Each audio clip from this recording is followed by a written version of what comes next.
నిజామాబాద్ జిల్లాలో కానీ, కరీంనగర్ జిల్లాలో కానీ, ఇతర జిల్లాలో దేశంలోని నంబర్ 1 వరుసగా రాష్ట్రం ఏర్పడ్డాక ప్రతి సంవత్సరం ఏదో ఒక మన బ్యాంక్ కానీ లేదా మన సొసైటీ కానీ ఈ అవార్డులు పొందుతున్న విషయాన్ని కూడా మనం తెలుసుకోవాల్సిన అవసరం ఉన్నది. దీని ద్వారానే మనకు అర్థమవుతా ఉన్నది మన స్థితిగతులు ఏ రకంగా మారినాయి, ఈ వ్యవస్థ ఏ రకంగా ఇవాళ ముందుకు సాగుతున్నది అనేది ఒకసారి మనం తెలుసుకోవాల్సిన అవసరం ఉన్నది. అంటే మనసుంటే మార్గం ఉంటుంది. ప్రభుత్వం ఆలోచన విధానం కరెక్ట్ ఉంటే కింద వ్యవస్థ అంతా కూడా బ్రహ్మాండంగా సాగుతుంది.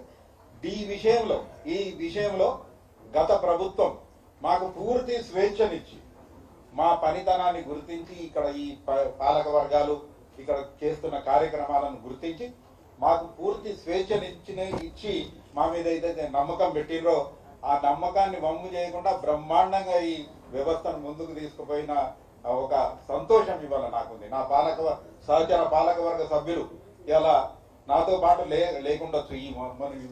మొన్న ఈ మధ్య వాళ్ళందరూ కూడా పార్టీలు కాంగ్రెస్ పార్టీకి మారిండు కాబట్టి, కానీ వాళ్ళు కూడా ఈ 3.5 సంవత్సరాలు మాతో పాటు ఉన్నారు కాబట్టి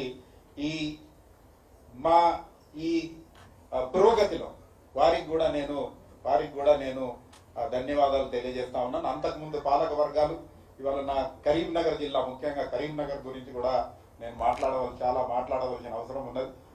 పూర్తిగా నిర్వీర్యమైపోయిన ఒక బ్యాంక్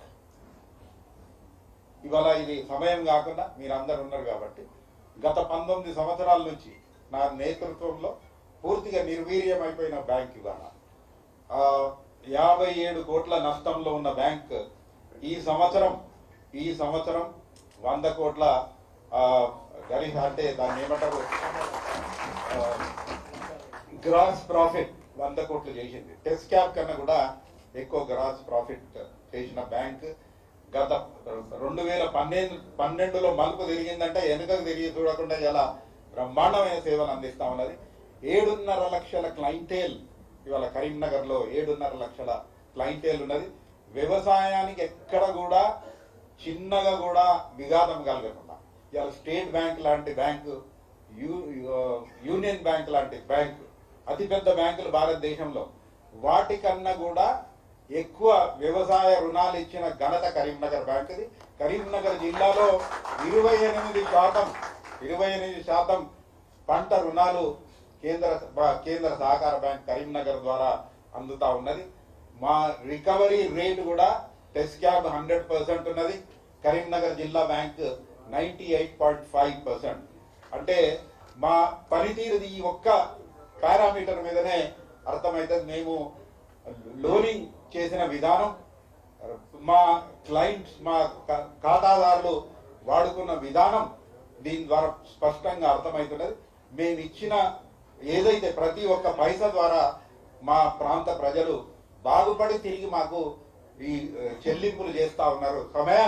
సమయానికి చెల్లింపులు చేస్తూ ఉన్నారంటేనే మాకు నిజంగా కూడా మేము చేసిన పని సార్థకమైందని కూడా నేను అనుకుంటా ఉన్నా.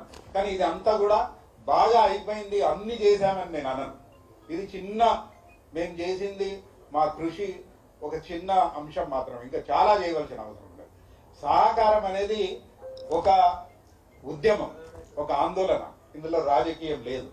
గత 19 సంవత్సరాలు నేను ఎన్నడూ కూడా ఏ పార్టీ వాడు ఎవరు ఏంది అనకుండా, ఆ కస్టమర్ ఎవరు అని కూడా అనకుండా, మన ఓటేసిండా మన పార్టీ వాడు అనకుండా, అవసరానికి ఎవరికి అవసరం ఉన్నదో ఆ రకంగా వారి అవసరాలు తీర్చుకుంటూ ముందుకు పోయినాం. ఇవాళ కూడా నా పాలక వర్గంలో, మా జిల్లా పాలక వర్గాల్లో అన్ని పార్టీల వాళ్ళు ఉన్నారు. కానీ అక్కడ రాజకీయం రంగు ఎక్కడ కూడా కులమం రాజకీయం ఎక్కడ కూడా బయటకు రాదు. దురదృష్టం ఇవాళ ఈ సహకార రాష్ట్ర సహకార బ్యాంకులో ఏదో కారణం వల్ల నేను ఊహించని పరిణామం ఇది. ఇవాళ కొంతమంది వాళ్ళ అవసరం కోసమో వాళ్ళ స్వార్థం కోసమో పార్టీ మారిండొచ్చు కాక నాకు వాళ్ళ మీద ఎటువంటి ఇబ్బంది లేదు, వాళ్ళ మీద ఎటువంటి కోపం కానీ తాపం కానీ లేదు. కానీ ఎక్కడైతే నేను ఈ విశ్వాసం కోల్పోయానో అక్కడ ఉండొద్దని నేను కానీ మా సహచరులు మా మహేందర్ రెడ్డి గారు ఉపాధ్యక్షుడు ఇద్దరు కూడా మేము అనుకొని ఇవాళ రాజీనామా చేయడానికి సిద్ధంగా ఉన్నాం.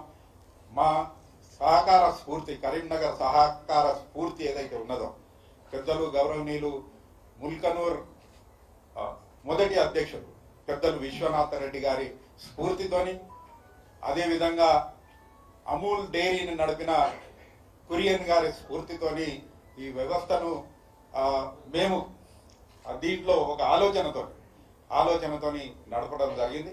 పదవులు ఉన్నా లేకున్నా సేవ చేసే ఒక తపన, ఆలోచన మాకుంది, శక్తి మాకుంది. కాబట్టి పదవులు మాకు ఎప్పుడు కూడా పదవులు ఆశించినవి కావు. కాబట్టి నేను ఈ పదవికి రాజీనామా చేస్తా ఉన్నాను.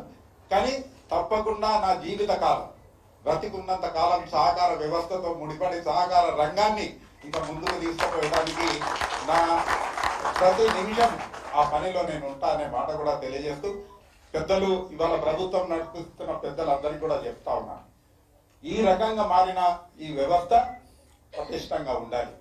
మనుషులు వస్తారు పోతారు, వ్యవస్థ మాత్రం 10 కాలాల పాటు చల్లగా ఉండాలి, 10 మందికి పనికొచ్చే విధంగా ఉండాలి. వారితో ఒకటే విన్నపం, సమర్థవంతమైన అనేక మంది కాంగ్రెస్ పార్టీలో ఉన్నారు. ఈ వ్యవస్థ గురించి